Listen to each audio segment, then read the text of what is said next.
states are renowned for their spectacular and monumental architecture. Think of Burj Khalifa and Palm Islands in Dubai, the Louvre Museum in Abu Dhabi, and the 10,000-room hotel being built in Mecca. Fueled by these states' immense oil wealth, they're constructing buildings with a scale and ambition unparalleled anywhere in the world. The Qatar 2022 World Cup is no exception. Despite being the smallest nation ever to host the football tournament, they've gone all out, creating 8 breathtaking stadiums, the envy of the world.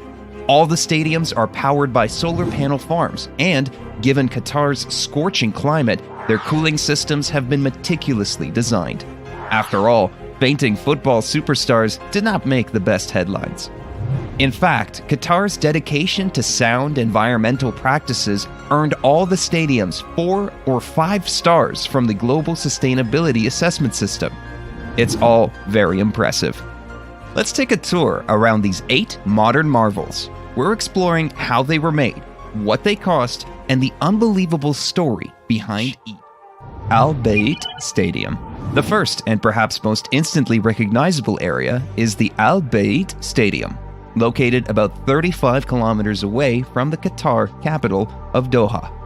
It can hold 63,000 people. It's the second biggest of all the stadiums built, and indeed, it towers over the surrounding landscape.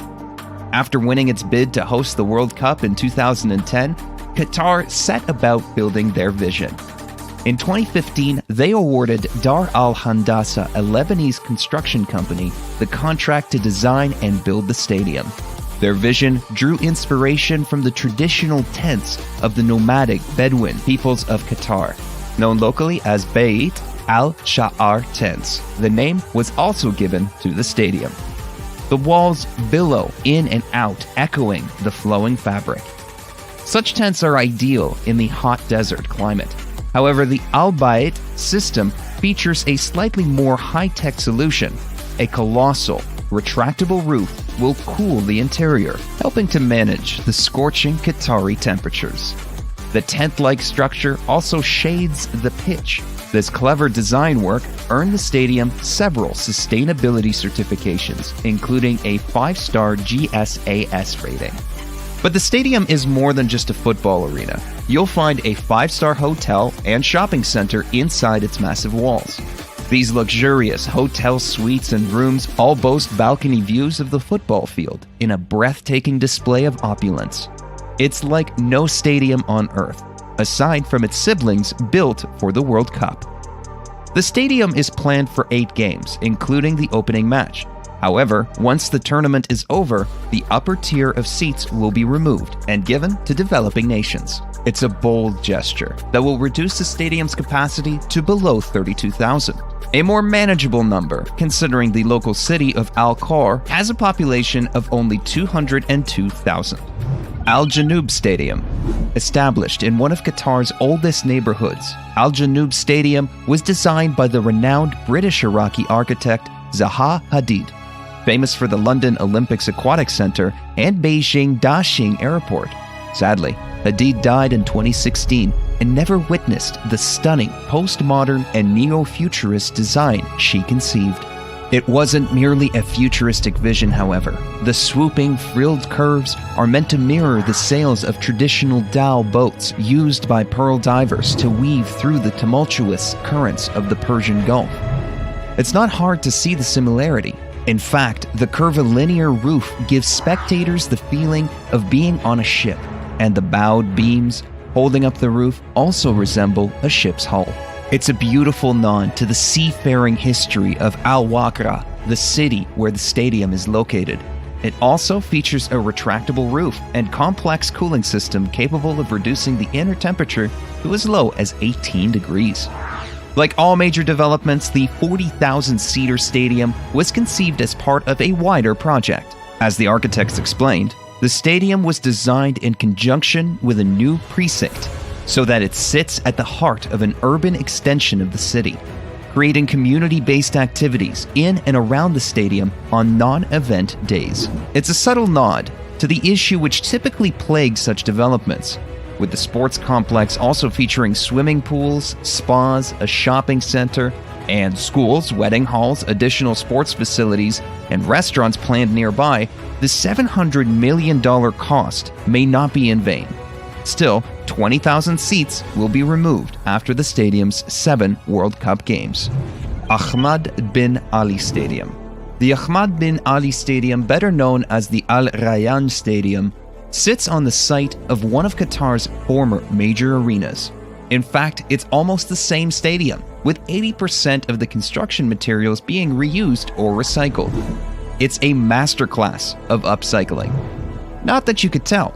Designed by Pattern Design, this 40,000-seater stadium features a huge media facade with a membrane that acts as a screen for projections, news, commercials, and tournament information. It's hard to comprehend the scale, or the glimmering spectacle it creates on the horizon, miles away in the desert. With a price tag of $360 million, it's one of the cheaper stadiums built by the Qataris, but no less breathtaking. It is also one of the few planned to be used by a sports team after the tournament ends.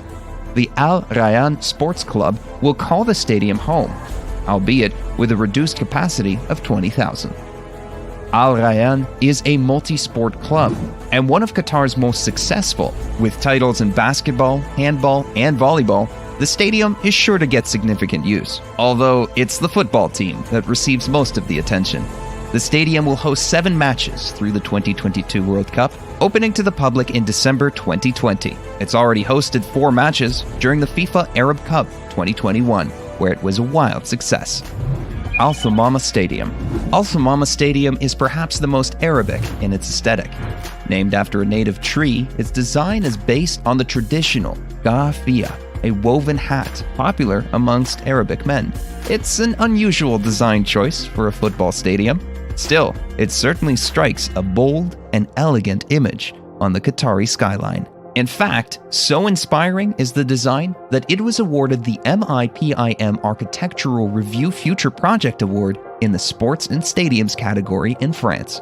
Located in Al Thumama, a district of Doha, the stadium is just 12 kilometers south of the city center. The glistening stadium is therefore planned to be at the heart of the tournament, featuring 8 games including a quarterfinal.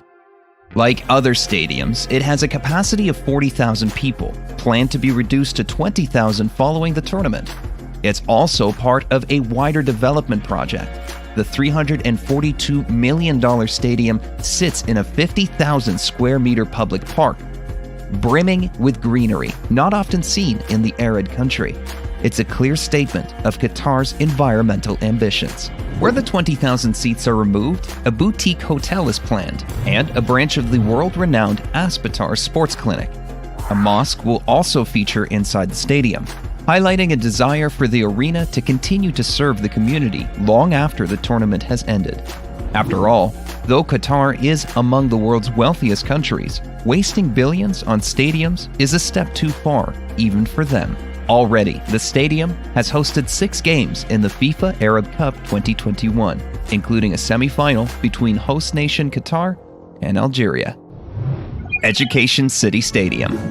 The Education City Stadium isn't the most romantically named of the 8. Nevertheless, this 40,000-seater arena located in Education City, 7 kilometers south of Doha, has earned the nickname the Diamond in the Desert. A single glance tells you why.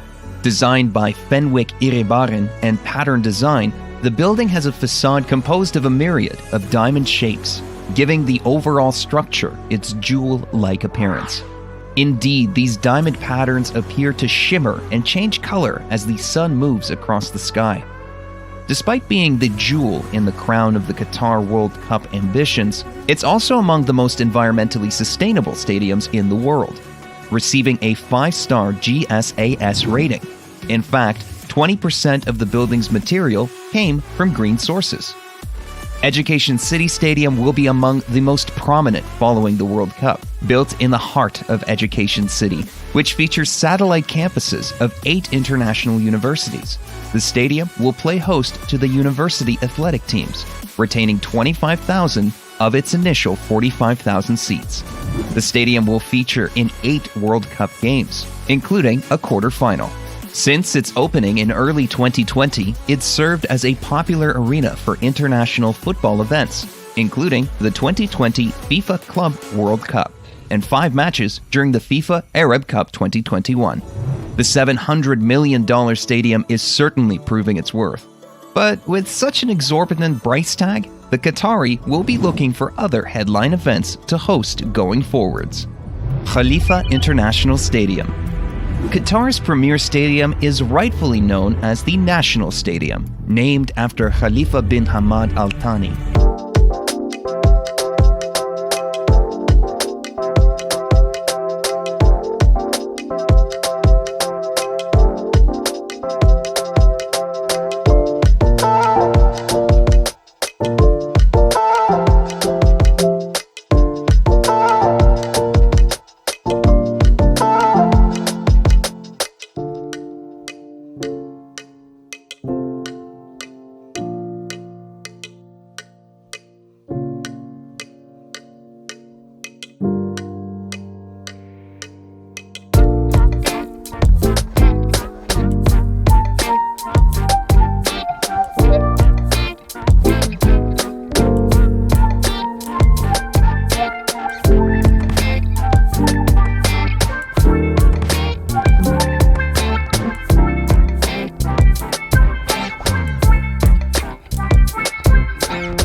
The biggest and boldest of Qatar's new stadiums is the humbly named Lusail Iconic Stadium.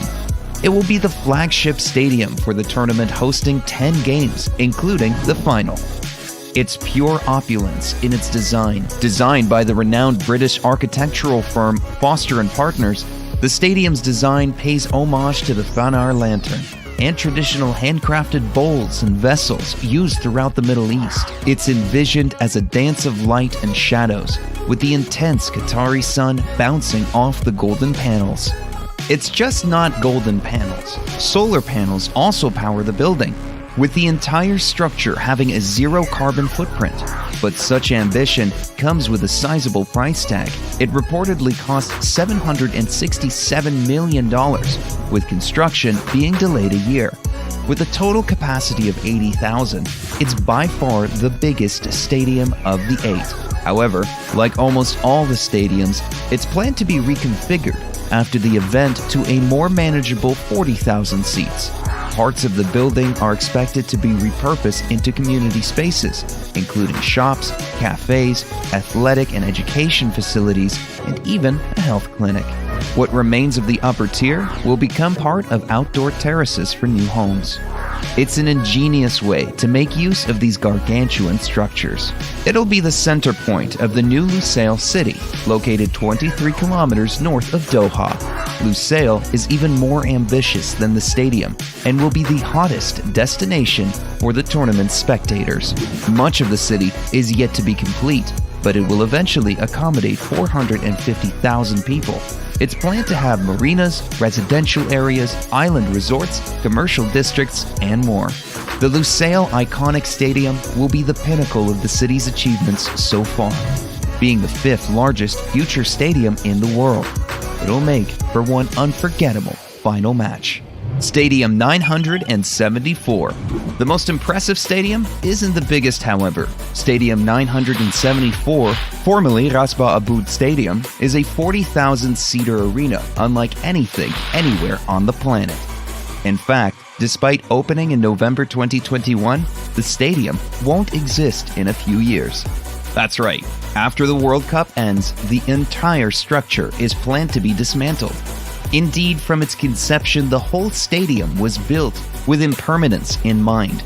Its name, which pays homage to Qatar's international dialing code, is also an element of its design. Constructed from 974 recycled shipping containers and modular steel, the extraordinary stadium is a blueprint for future tournament hosts worried about being stuck with an expensive stadium they can't fill. It's the first temporary venue in FIFA World Cup history. Its inventive design uses containers for bathrooms and concessions, as well as the stadium's outer wall.